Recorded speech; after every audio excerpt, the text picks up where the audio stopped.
ಹುಟ್ಟಿದಾಗ ಅಣ್ಣ ತಮ್ಮಂದಿರು ಬೆಳೆಯುವಾಗ ದಾಯಾದುಗಳು ಅನ್ನೋ ಮಾತು ಮತ್ತೆ ಪ್ರೂವ್ ಆಗಿದೆ. ಸಣ್ಣ ಜಾಗದ ವಿಚಾರಕ್ಕೆ ಅಣ್ಣ ತಮ್ಮಂದಿರು ಶತ್ರುಗಳಂತೆ ಬಡದಾಡ್ಕೊಂಡಿದ್ದಾರೆ. ಅಲ್ಲದೆ ಅಣ್ಣನನ್ನ ಕೊಲ್ಲೋಕೆ ತಮ್ಮನೆ ಸುಪಾರಿ ಕೊಟ್ಟಿರೋ ವಿಷಯ ತಿಳಿದು ಬಂದಿದೆ. ಈ ಘಟನೆ ನಡೆದಿದ್ದು ಎಲ್ಲಿ ಅಂತೀರಾ? Take a look. ಅಣ್ಣ ತಮ್ಮಂದಿರ ನಡುವೆ ನಡೆದ ಮಾರಣಾಂತಿಕ ಹಲ್ಲೆ.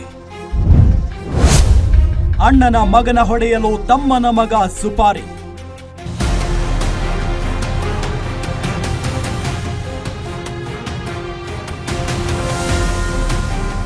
ಹೀಗೆ ಆಸ್ಪತ್ರೆಯ ಹಾಸಿಗೆ ಮೇಲೆ ಮಲಗಿರೋ ಈತನ ಹೆಸರು ಮುನಿಕುಮಾರ್. ಆಟೋ ಓಡಿಸಿಕೊಂಡು ಸಣ್ಣ ಪುಟ್ಟ ವ್ಯಾಪಾರ ಮಾಡಿಕೊಂಡು ಜೀವನ ಕಟ್ಕೊಂಡಿದ್ದ. ಒಂದು ಹೆಣ್ಣು ಮಗು ಕೂಡ ಇದೆ. ಅಲ್ಲದೆ ಹೆಂಡತಿ ಗರ್ಭಿಣಿ. ಎಲ್ಲವೂ ಚೆನ್ನಾಗಿತ್ತು. ಆದ್ರೆ ಆಸ್ತಿ ವಿಚಾರಕ್ಕೆ ಆಗಾಗ್ಗೆ ಮುನಿರಾಜು ಮತ್ತು ಚಿಕ್ಕ ಮುನಿಯಪ್ಪ ಅಣ್ಣ ತಮ್ಮಂದಿರ ನಡುವೆ ಗಲಾಟೆ ಆಗ್ತಿತ್ತಂತೆ. ಜಾಗದ ವಿಚಾರಕ್ಕೆ ಹಲವು ವರ್ಷಗಳಿಂದ ಎರಡು ಕುಟುಂಬದ ನಡುವೆ ಮನಸ್ತಾಪ ಇತ್ತು. ಈ ವೇಳೆ ಚಿಕ್ಕ ಮುನಿರಾಜುವಿನ ಅಪ್ರಾಪ್ತ ಪುತ್ರ ಕೊಲೆ ಬೆದರಿಕೆ ಹಾಕಿದ್ದ.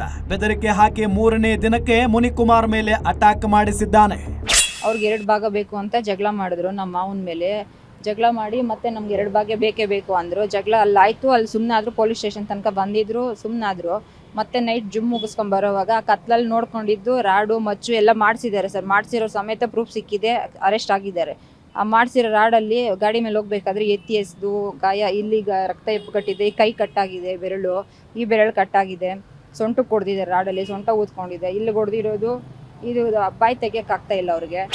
ಜಾಗದ ವಿಚಾರಕ್ಕೆ ದ್ವೇಷ ಬೆಳೆಸಿಕೊಂಡಿದ್ದ ದಾಯಾದಿಗಳು ಹೇಗಾದ್ರೂ ಮಾಡಿ ಮುನಿಕುಮಾರನ ಮುಗಿಸಬೇಕು ಅಂತ ಪ್ಲಾನ್ ಮಾಡಿದ್ರು. ಕಳೆದ 3 ದಿನಗಳ ಹಿಂದೆ ಅಂದ್ರೆ 25ರ ಸಂಜೆ ಜಿಮ್ ಮುಗಿಸಿ ಮುನಿಕುಮಾರ್ ಬರುವಾಗ ಏಕಾಏಕಿ ಲಾಂಗು ಮತ್ತು ರಾಡ್ ನಿಂದ ಅಪ್ರಾಪ್ತ ಹಾಗೂ ಮತ್ತಿಬ್ಬರಿಂದ ಅಟ್ಯಾಕ್ ಮಾಡಿದ್ದಾರೆ. ಈ ವೇಳೆ ಜಿಮ್ ಒಳಗೆ ಓಡಿ ಹೋಗಿ ಮುನಿಕುಮಾರ್ ತನ್ನ ಪ್ರಾಣ ಉಳಿಸಿಕೊಂಡಿದ್ದಾನೆ.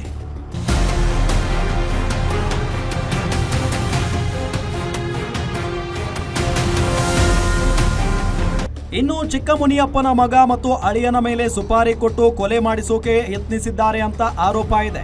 ಸದ್ಯ ಮುನಿಕುಮಾರ್ ಪತ್ನಿ ಮಾಲಾ ಕೊಡಗೆಹಳ್ಳಿ ಠಾಣೆಗೆ ದೂರು ನೀಡಿದ್ದು 5 ಜನ ಆರೋಪಿಗಳ ಬಂಧನವಾಗಿದೆ. ಸದ್ಯ ಮುನಿಕುಮಾರ್ಗೆ ಖಾಸಗಿ ಆಸ್ಪತ್ರೆಯಲ್ಲಿ ಹೆಚ್ಚಿನ ಚಿಕಿತ್ಸೆ ಮುಂದುವರೆದಿದೆ. ನಾನು ನಿಮ್ಮ ತಾಯಿ ಮಕ್ಕಳಂದ್ರೆ ನನಗೆ ಸಹಾಯ ಮಾಡಿ ಸರ್. ಒಟ್ಟಿಗೆ ಪ್ರೆಗ್ನೆಂಟ್ ಸರ್. 6 ತಿಂಗಳಾಗೈತೆ. ಇನ್ನೊಂದು ಮಗು ಮನ್ಗೈತೆ ಸರ್. ಹಿಂದೆ ಇಲ್ಲ ಮುಂದೆ ಇಲ್ಲ. ಯಾವ ಊರು ಸ್ವಂತ ನಿಮ್ದೆಲ್ಲ? ದೇವರೇ ಸರ್. ಯಾವುದು? ಇದೇ ಊರೇ ಸರ್. ಹತ್ರ ಮನೆ. ನಾನು ಯಾರು ಹೋಗೋದು ಸರ್. ಆಟೋ ಓಡಿಸ್ಕೊಂಡು ಜೀವನ ಮಾಡ್ತಾ ಇದ್ದೀನಿ ಸರ್. ಸದ್ಯ ಆರೋಪಿಗಳನ್ನ ಬಂಧಿಸಿರುವ ಪೊಲೀಸರು ತನಿಖೆ ನಡೆಸುತ್ತಿದ್ದಾರೆ.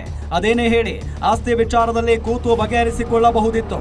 ಆದ್ರೆ ಕೆಟ್ಟ ಕೋಪಕ್ಕೆ ಬುದ್ಧಿ ಕೊಟ್ಟು ಜೈಲು ಪಾಲಾಗಿದ್ದಾರೆ. Ajay Gowda, crime bureau, guarantee news.